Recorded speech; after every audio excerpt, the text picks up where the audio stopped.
Guys काफी ज्यादा request आ रही थी सर राजेश एक्सपोर्ट के ऊपर वीडियो बनाइए। आज के इस वीडियो में हम लोग कंप्लीट राजेश एक्सपोर्ट को समझ रहे होंगे। अलग अलग लेवल में आप लोगों ने बाय किया हुआ है, अभी शेयर प्राइस काफी नीचे आया हुआ है। क्या यहां पर एवरेज करना चाहिए, होल्ड करना चाहिए, कहां तक के टारगेट अचीव हो सकते हैं, वो सारा सिनेरियो में आप लोगों को क्लियर कर रहा हूँ। साथ ही साथ यहां पर मेरी पर्सनल होल्डिंग भी है, वहां पर क्या मैंने एड ऑन किया है, क्या मैं सेल आउट कर दिया हूं, मैं कहां तक का वेट कर रहा हूं, वो सारा चीज अपना पोर्टफोलियो दिखाकर भी आप लोगों को शेयर करूंगा। साथ ही साथ क्लियर करना चाहूंगा, यहां पर मैंने पर्सनल अपना इन्वेस्टमेंट किया हुआ है और मैंने अपनी स्टडी किया हुआ है, उसके बिहाफ पर मैं ये सारी चीजें आप लोगों के साथ में क्लियर कर रहा हूं। यहां से कोई भी बाय सेल होल्ड की रिकमेंडेशन नहीं है, केवल एजुकेशनल पर्पस के लिए वीडियो है। इससे आप लोग काफी कुछ सीख सकते हो। सबसे पहले चार्ट के ऊपर आते हैं और यहां पर चीजों को समझने का ट्राई करते हैं। सबसे पहले हम लोग राजेश एक्सपोर्ट के प्राइस बिहेवियर को समझते हैं। यहां पर यदि आप लोग देखोगे, सबसे पहले आपको क्लियर होना चाहिए कि आपने राजेश एक्सपोर्ट को बेसिकली खरीदा क्यों है, क्या रीजन था कि आप लोगों ने राजेश एक्सपोर्ट को खरीदा था। यदि मैं अपने पर्सनल रीजन की बात करूं तो यहां पर काफी अच्छा, यदि इसके प्राइस बिहेवियर को आप लोग समझोगे, ये एक रेंज में बेसिकली काम करता है और यहां पर टू रेंज निकल के आती है। एक यहां पर ये बड़ा वाला रेंज है जो 2016 से आप लोग देखोगे, जैसे ही यहां पर इस रेंज में आता है अगेन ऊपर की तरफ जाता है, नीचे आता है अगेन ऊपर की तरफ। लेकिन इस बार यहां पर क्या हुआ है, इस रेंज को ब्रेक किया हुआ है। क्या अभी अगेन ये ऊपर जाएगा, नहीं जाएगा, या यहां से नीचे चला जाएगा, धरती फट जाएगी, आसमान निकल जाएगा, तो सारी चीजें देख रहे होंगे। लेकिन उससे पहले हम लोगों को बिजनेस की अंडरस्टैंडिंग होना बहुत जरूरी है। ऐसा नहीं है कि किसी भी शेयर के ऊपर जाने के होप में हम अपने पैसे को फंसा करेंगे। तो इसके लिए हम लोग सबसे पहले चलते हैं राजेश एक्सपोर्ट की वेबसाइट पर। यदि आप लोग देखोगे, वर्ल्ड लार्जेस्ट गोल्ड रिफाइनरी है, राइट। अब यहां पर थोड़ा सा आप लोग समझिएगा, यदि यहां गाइस आप लोग देख पा रहे होगे ना, तो यदि हम लोग राजेश एक्सपोर्ट की बात करें, ये रिफाइनिंग करता है, मैन्युफैक्चरिंग करता है, एक्सपोर्ट करता है, होलसेल करता है, साथ ही साथ में ये रिटेल शॉप भी है इसकी, और यहां पर 29,000 एक्टिव ज्वेलरी इसके पास हैं। तो आप लोग इसके पूरी की पूरी हिस्ट्री को गाइस यदि इमेजिन करोगे तो समझ सकते हो, ये लार्जेस्ट मतलब प्लेयर है अपने फील्ड में राजेश एक्सपोर्ट।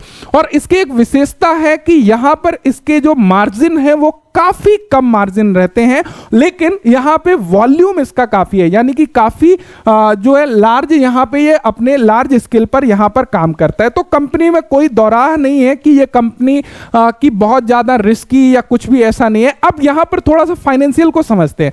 सबसे पहला चीज, यहां पर ये अभी जो ट्रेड कर रहा है उसका करेंट प्राइस है 367 के प्राइस पर, और इसकी जो बुक वैल्यू है वो 516 के आसपास है। इसका मतलब क्या है, किसी भी सिनेरियो में क्या आपको लग रहा है कि ये कंपनी अभी आगे जाके खत्म हो जाएगी, इतनी लार्जेस्ट कंपनी। यदि इसके अबाउट अस में देखते हो, ये इनकॉर्पोरेट हुई 1989 में एंड गोल्ड प्रोडक्ट में ये अपना बेस्ट जो है कर रही है। रिफाइनर है, मैन्युफैक्चर है, एक्सपोर्टर है, गोल्ड प्रोडक्ट है, 29,000 से ज्यादा अपनी ज्वेलरी यहां पे एक्टिव रखा हुआ है। तो यहां पे ये अपने बुक वैल्यू तक जाना तय है। अब यहां पर सवाल उठता है कि कितना समय लगेगा, क्या यहां से फर्दर नीचे जा सकती है। तो वो सारी चीजें हम लोगों को कहीं ना कहीं चार्ट के ऊपर नजर आती है, तो उसको देखते हैं। लेकिन उससे पहले यहां पर थोड़ा सा यदि हम लोग पी रेशो की बात करें, तो यहां पर आप लोग यदि प्राइस टू अर्निंग रेशो देखते हो तो इसी का मीडियम पी 16.3 का है, और यदि अभी हम लोग करेंट पी की बात कर लें तो 9.47 पी पर ये ट्रेड कर रहा है। तो ऑलमोस्ट आप यदि देखोगे थोड़ी प्रोबेबिलिटी बढ़ेगी, तो प्रॉफिटेबिलिटी बढ़ेगी, तो यहां से पी आप लोग बोल सकते हो ऑलमोस्ट डबल यहां से इसका मीडियम पी है। तो यहां पे ग्रोथ तो क्लियर है, ये तो कोई दौराए यहां पे नजर नहीं आ रहा है। अब थोड़ा सा चार्ट के ऊपर हम लोग देखते हैं, उसके बाद में मैं अपना पोर्टफोलियो भी दिखाऊंगा। होता क्या है बेसिकली, यहां पर इस रेंज में काफी टाइम ट्रेड करता है। यहां पर आप लोग समझिएगा, मैक्सिमम लोग जो ट्रैप हुए हैं वो इस जाल में यहां पर ट्रैप हुए हैं। अब यहां पे थोड़ा सा समझिएगा, यहां पे काफी टाइम एक्युमुलेट किया गया शेयर को, देन उसके बाद में ब्रेक ऊपर भी ले जाया गया, ब्रेक डाउन किया गया अगेन। यहां पर आप मुझे एक चीज यहां पे बताइएगा, क्या ये रेंज ऑपरेटर को नजर नहीं आ रहा है? क्या ये रेंज केवल और केवल आपको नजर आ रहा है कि मैं इस रेंज में यहां पर पैसा यहां पे खरीदूंगा, उसके बाद में शेयर प्राइस ऊपर चलना चालू हो जाएगा और मैं पैसा कमा लूंगा? क्या इतना ही आसान है पैसा कमाना? नहीं भाई, खेल तो होगा ही, खेल को समझना बेहद जरूरी है और समझदारी से काम करना बेहद जरूरी है। अभी यहां पर दो सिनेरियो हो सकते थे, मैंने इस टाइम पर भी वीडियो बनाया था कि अभी अपने रेंज पर है, यहां से दो सिनेरियो थे। मैंने क्या बताया था? फर्स्ट सिनेरियो है कि काफी टाइम तक शेयर अपने इसी रेंज में जो है रह जाए, ना शेयर ऊपर जाए ना नीचे जाए, वहां पर इन्वेस्टर अपना होप खो दें और जैसे ही शेयर हल्का हो, शेयर ऊपर चलना चालू हो, ऑपरेटर इसको ऊपर ले जाना चालू करें और वो प्रॉफिट कमाए, रिटेल जो है निकल जाए।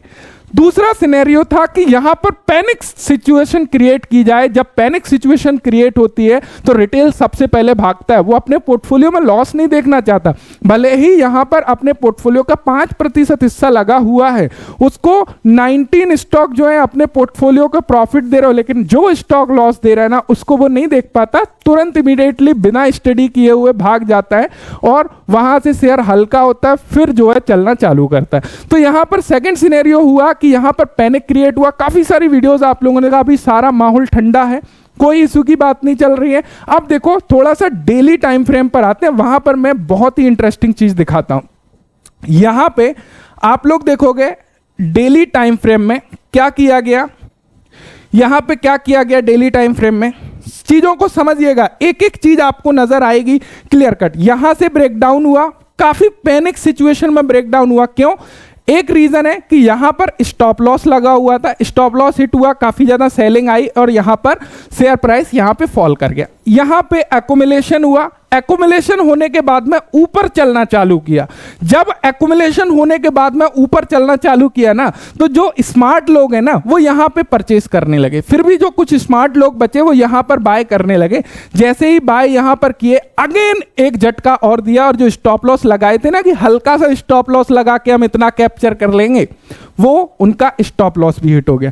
अभी यहां से क्लियर कट चांसेस हम लोगों को नजर आ रहा है कि आराम से अभी जो है ना काफी शेयर प्राइस हल्का कर दिया और ऊपर की तरफ जाने की पूरी तैयारी यहां से चार्ट के ऊपर हम लोगों को नजर आ रही है, काफी ज्यादा हाई चांसेस है। अब देखो यहां पे थोड़ा सा पोटेंशियल देखिएगा, हमने देखा कि यहां पर इसकी बुक वैल्यू भी देखें तो 516 की बुक वैल्यू है।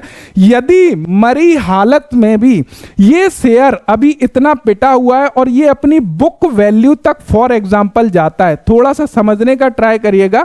हम बोलते हैं कि ये ज्यादा नहीं, यदि अपनी बुक वैल्यू तक ही जाता है 516 तक, फिर भी यहां पर लुक एट दिस, आप लोग देख सकते हो 516 तक 41% के पोटेंशियल गेन यहां से नजर आते हैं काफी इजीली। सारी चीज यहां पे क्लियर कट दिखाई दे रही है कि किस प्रकार गेम चला है और अभी धीरे धीरे स्टॉक प्राइस अपना जो है ऊपर की तरफ चलना चालू किया। अब क्या मैं ये हवा ही बोल रहा हूं, आपकी क्या पोजीशन है, क्या चीजें आपने ऐड ऑन करी हैं, क्या है? तो यहां पे मैं थोड़ा सा राजेश एक्सपोर्ट की तरफ लेके चलता हूं अपने पोर्टफोलियो में। This is Rajesh export, 23.38% down है, दैट्स इट। यहां पर ये इतना पोटेंशियल रखता है, यदि चाहे ना एक वीक में यहां से ये ग्रीन कर सकता है। अब यहां पे थोड़ा सा मैं ब्रेकडाउन दिखाता हूं जिससे कि सारी चीजें आपको क्लियर हो कि कहां पर क्या चीजें किस प्रकार बाय किया। यहां पर आप लोग देखोगे कि सबसे पहली मेरी बाइंग थी वो 8 अगस्त की थी 520, जो कि फर्स्ट रेंज थी। वहां पर 48 शेयर परचेस किए, 522 पर, 522 पर, 356 पर। ये देखिएगा मेरी बाइंग फर्स्ट दिसंबर को। उसके बाद में 5 दिसंबर को अगेन यहां पर मैं बहुत ज्यादा बुलिश हो गया, अगेन मैंने यहां पर जो 25 शेयर बाय किए। अभी करंट देखोगे मेरे पोर्टफोलियो साइज के अकॉर्डिंग, यदि आप लोग देखते हो तो यहां पर जो होल्डिंग आपको नजर आ रही है वो लगभग मेरे जो शेयर हैं वो देखोगे लगभग यहां पर 130 शेयर के आसपास जो है राजेश एक्सपोर्ट में नजर आ रहे हैं। और यहां पर जो मैं एक्स्ट्रा क्वांटिटी यहां पर एड ऑन किया था उसका जो मेरा टारगेट एटलीस्ट है वो लगभग इसके बुक वैल्यू के आसपास मैं यहां से बुक करूंगा। एंड अगेन जो है वो फर्दर जो रेंज बाउंड स्ट्रेटेजी के आधार पर मैंने बाय किया था, मैं अगेन इसको टॉप रेंज के ऊपर सेल करूंगा। तो ये मेरा पर्सनल यहां पर क्लियर कट मुझे नजर आ रहा है। सभी लोग आपको डरा सकते हैं, नीचे वीडियो में कमेंट भी आप लोगों का आ सकता है, सर प्रॉफिटेबिलिटी या फिर सर टैक्स का चोरी, काफी सारे कमेंट आ सकते हैं। मुझे ये चीज बहुत अच्छे से पता है कि आप लोग क्या क्या कमेंट करने वाले हो, लेकिन पैसा बन रहा है। इसी तरीके से आप लोग देखोगे, मैंने CAGR पिछला वीडियोस में आप लोगों को क्लियर किया था। CAGR लगभग 64% का CAGR। यदि वीडियो नहीं देखा है तो जरूर आप लोग जाके देखिएगा।